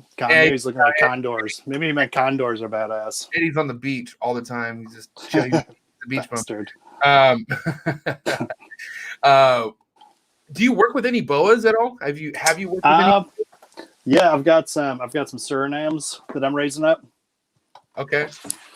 Do a little hand sanitizer. I don't want to give the snakes COVID. No, that makes sense. I've been doing that lately. I always do that. Keep your hands clean between handles. Smart to do. So this girl, she's a little jumpier, but all right. So this little Suriname red tail. That thing is sick. Yeah, she's so this is produced by Andy Maddox down in Houston area. Real nice big peaks on the back. If I can figure out get them on here. So yeah, she's got real nice purple sides to her and such too. Nice medallions. She's grown a lot too. She's like a year old now. So that's your first time getting into the project like this? Yeah, I mean, I've had Borneos in the past, and I've bred Nicaraguans and some of the Central American stuff before, which I might talk to Warren. I might grab some of his little side projects he's got over there. Dr. Warren. Dr. Warren. Dr. Warren. But I had some Bolivians too, which I like. They just got like really short tails. And I don't know, something cool about the Surinams, they just get that super big, long red tail, and they get bigger and stuff. And they get big, but it's we're just raising them now. Yeah, man. Okay, so here's real quick. That was what I was getting to. Is I have a female boa I have two female boas who's going to be getting paired to a male that's been ready. But one of my females who I struck out with last year is fucking belly laying, bro. Like she's literally like laying how we talked about pythons earlier do when they're pregnant. Yeah. I don't know. Do boas do that too? I'm pretty sure they do. You know what I mean? Something, but I feel like I'm in a situation where I should pair right now, but it's so hot. I'm like, yeah. I don't know what to do. So that's why I thought I'd ask you. I probably should just talk to Mr. Warren, see what he says. Look at this one. Very true. Ooh, that thing's fire. I like that, man. Look how clean that is. It looks like fucking somebody drew it. Yeah, totally. Really big peaks on this guy. So those get pretty big. These guys will get big. Yeah, they'll get good size. It's funny, man. I don't know. Like Charles, there's a guy, Charles, he goes by Charles Boas. I look at his animals, and they're not that big. They're not like the old days where they're like, 8-9 foot Surinams and stuff like that. So he just grows them real slow and keeps them a little smaller and stuff. And he's had success with them too. How's the attitude on him? This one's bit me a few times, but it's just tried it again. He's thinking about it. But in general, they're pretty cool. He's a 2020, so he's just an early baby. Might be a late 19 actually, because he's getting some size to him already. They hiss too. Are those kind of sit back and hiss at you? They will for sure. Yeah. Charles' whole litter. He's like, "This is awesome, dude." He's like, you could just like listen to him take pictures, like he's doing some little video clips, and they all just sit there like. That's pretty much lie. Like I had this pale albino. I had this male who was a full fucking big grown adult, and he was chill for the most part. But then one time, as I was holding him, he fucking started like he got in S position, started hissing, and my heart was racing. I was like, "What the fuck?" Like it was pretty fucking horrific. I'm not gonna lie. They're strong animals too, man. They're the same. That was like one of the times where I kind of like I had a moment where I was like, "What the fuck are you doing?" That and the Burmese, I ended up getting these two males who were already grown up, and they had some sort of way about them that I wasn't ready for, and fucking yeah, it's intimidating, man. You get sometimes you're like, holy shit. Yeah, but you just gotta hold your ground. Do you need a minute? So, at the end of the day, you're not gonna die from their bite. You know what I mean? It just sucks. It's just still like the hissing and like, you know what I mean? It's like, damn. So I just I haven't graduated the whole getting over getting bit thing. I just don't like getting bit. Like I got tagged this morning by it was my fault, but I fucking grabbed my white lip, not the way I normally grab it, and she fucking just turned around and she actually held on for a little bit. She grabbed my fucking hand and like I was like, oh my god, and then she just fucking like, have you ever got bit and their teeth kind of are stuck in your as they're pulling off? You could see it. They're trying to get off you and stuff. Yeah, man. That's always I've gotten them on like where you got it, like on this meaty part and stuff. And yeah, that sucks, man. Right. Hold on, let me see. See the wait, hold on. See that? Oh yeah, you got a good little bruise going. Nice. Right, see, then there's the boom. Either way, still, it's like fuck, but yeah, they'll happen. I got they happen from time to time. Like my inland carpet that I had, I just put my hand. I was like, oh, I'll take a picture of her. I'll put her hand on my hand underneath her head, and all of a sudden she just like whap. Like, well, that was a good idea. Yeah, I've gotten stitches from like an Aki before. Bit me in the knuckle and then ripped like my knuckle open, so I had to go get stitches, and that was fun. Explaining to the doctor, I'm like, my lizard bit me. I had to wash it all out and stitch it back up and stuff. I'm like, you little bastard. It's not fun stuff. All right, dude. I gotta ask you now, Benny. I'm all hyped up about the Timors I keep, right? You know what I mean? Yeah. I'm not gonna lie. You should be. Bros, I am, because people want them. People are asking every other day. I have a message asking me if I'm selling a Timor or where I could find them.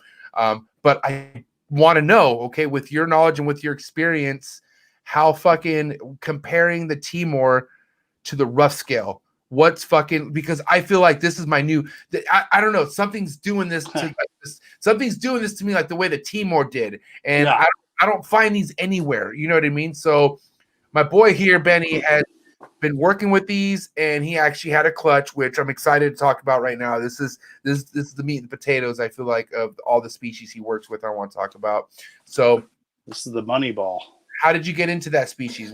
How did that start? So Terry Burrell, who I mentioned earlier, right? He actually lived like a mile away from me in Austin, and we just like totally hooked up one time. Like went over to his place, and he's like, "Hey, come check out my animals," and I was like, holy shit, man, those rough scales are wild. And just finally had one out and held it. And kind of dumb luck, just came across a guy who was selling a pair, supposedly a pair. So I traded a bunch of Ackies and some money for him and got the pair in, then sexed them. Actually, didn't sex them. I probably should have sexed them. Went through a shed, and I'm like, well, that female is definitely a male. And I sexed them both. I'm like, now I've got two males. Right. So that was a bummer. So then I went out and I was kind of trying to figure out what I was going to do. I went out and bought a female. So I've got a little bit of a younger female who's, I think she's like a 2017. She's right back here. So I got her, started raising her up. And then Chad Gray hooked me up with Todd Tobridge, who's out in California. Okay. Todd's like, I have a lone female. I'm kind of getting out. I sold all my blackheads. I want her to go to somebody. I want to work together and see if we can do a little, breeder loan kind of deal. No strings attached. Let's just see what happens. I'd love to see her make some babies, and you've got two males. Right. So I was all kind of nervous about it because Todd's been doing it for a long time. And I was like, I can send you my male. He's like, nope. I'm going to send her to you. And I'm like, all right, well, we'll see what happens. And sure enough, man, just started cycling them through, and also I started getting locks, and then she started going belly up, and then she laid 15 eggs last year. I think we got 14 to hatch out. No, we had more than that. We had 16 eggs. I think we hatched out 15, something like that. So I split the clutches with Todd. Like this year, we got another clutch. It was a little smaller this year, but we got like 9 eggs and hatched out 8 of them this year so far. So. Damn. So this is a repeat thing for you then. You've done this. This is back-to-back years. Yeah, and I should have another female going next year. So we should have 2 females going next year.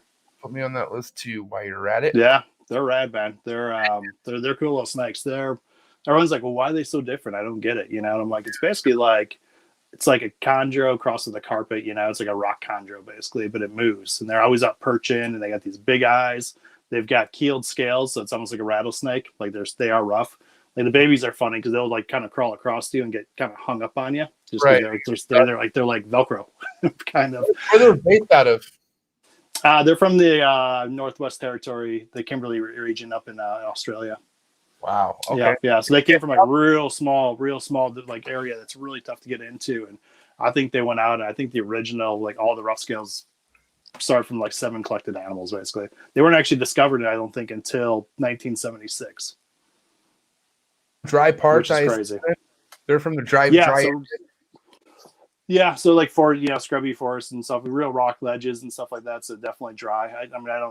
I just keep them with a small bowl of water. I keep them on aspen with perches, and they've got the sealant perches. I've got another shelf that's got a heat panel above it, and I do like the reed stacks. So I take wood and I put tiles, make like 3 different levels for them. Yeah. So they can go underneath which level they want to do and kind of do that for some security as well. But they're always like, I've got some driftwood like up in the corners, and they're just always up hanging up there and perched on, checking things out. That's epic, man. That thing is bitching. I feel like it's a mix between a ball python and a carpet or something. Yeah. You want to see the female? Yeah, let's check it out. Love to. I'm into these right now, man. I think they're fucking sick as shit. Maybe not as hard as I am into the team wars. I don't think I can go as hard as any species is right now as I'm doing the team wars. But never know. Appreciate everyone who's been tuning in, man. It's been a great episode. It's showing us a rough scale python right now. That thing is bitching. That thing's sick.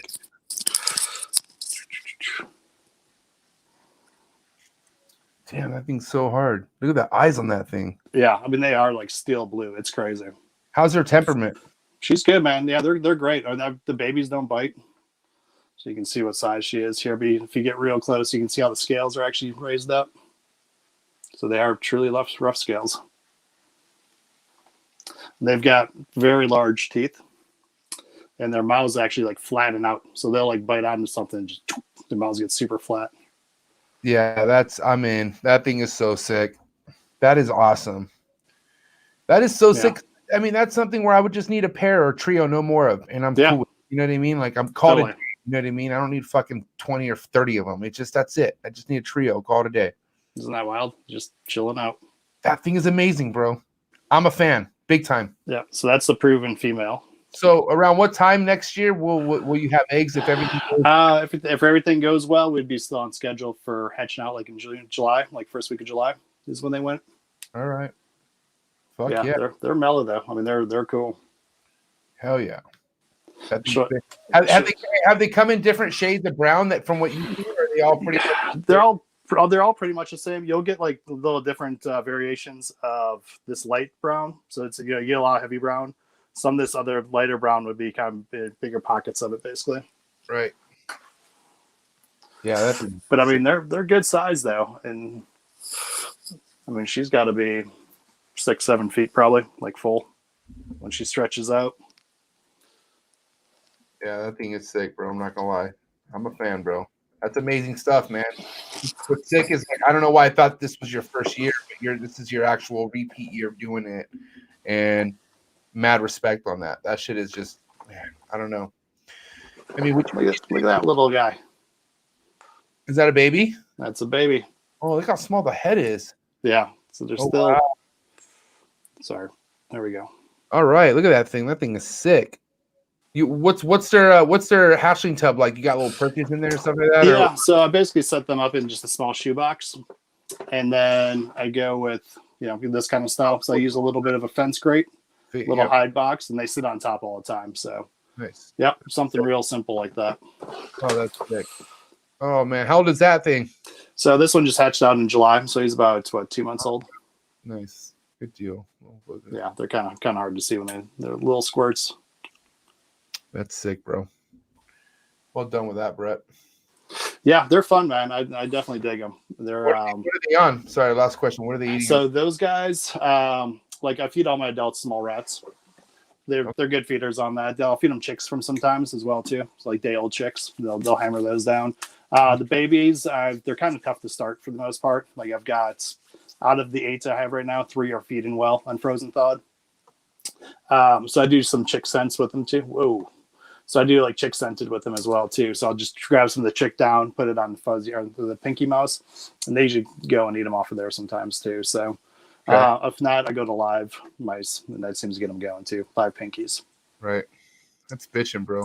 Yeah, kind of a pain to get them going. But so a couple of them actually, I'm doing mouse legs with them too. I'm just trying to get them something to kind of get them going. Once they take off, they grow fast. That's fucking it, man. That's fucking sick. I'm really looking forward to seeing how that project continues for you because I don't know. I just feel like that's something that's been grabbing my attention lately more and more. Yeah, you'd like them, especially with your arboreal stuff that you keep, and it's a good crossover between that and the carpet. And they're super hardy snakes, man. They're definitely not sensitive whatsoever. Brett, for stuff that you do produce and whatnot, for people who would be interested in anything you have coming in the future, what's the best way for them to follow your work? Would you say Instagram or is there? Yeah, I'd say Instagram. I like Instagram a lot. Okay. I don't push it that hard, but I do try to. A lot of times if I start cleaning, I'll get out and start putting pictures out. So Instagram is always a good stop. That's usually my up-to-date. You can always message me on there. I'm on Facebook as well too. I'm not very active on it as far as reptile stuff for the most part. On you saying on Facebook? Yeah. So usually I was on Instagram. Okay. How many we already said this, but I mean, let's see. Next year you're gonna have another clutch of ball pythons, right? Or are you... Yeah, I'm hoping, but we'll see if that little while. I'm hoping to have the candy, the blackhead candies crossed to the Candina leopard. So, okay. And then also we'll see if I might do the bells again. We'll see. They're always fun. People like them. All right, that's what's up. Yeah, that's us there. All right, bro. Well, fuck, this has been an amazing time. I appreciate your time and coming through the Trap Talk for this hour and 40 minutes, man. I know your time's valuable. You got 2 kids, so I know it's nonstop for you as well. But dude, you're the fucking man, dude. I appreciate you so much. You had some people in here loving your stuff and whatnot. For anybody out there looking to get into a new species, you have any recommendations or anything that you would recommend for them or anything like that? I would say think outside the box, man. See what you like. Try to find something not a lot of people are keeping. Right. That there's information on how to keep it. Figure out how to keep it right, and just kind of branch away a little bit. There's a lot of these. I mean, you're doing it. There's a lot of species that they don't get a lot of attention, and eventually they may not be here anymore. Right. So just take some time, try to find something else that's not there, and don't chase what everyone else is doing, man. Find what you like and start working with it. 100%. Hot seat question time. Okay, I'm ready. And we're gonna wrap this up with a bang. So here we go. Hot seat question time. Frozen, thawed, or live? Frozen, thawed. 8 cutter or no cutter? Ball pythons, yes. Everything else, no. Natural pip. So it's so I need a yes or no, sir. I can't have. I'll consider myself as a no. Okay, no 8 cuts. No, he just cut eggs. Okay, big flexor or no flexor? Big flexor. All right, cool. Baseball or football?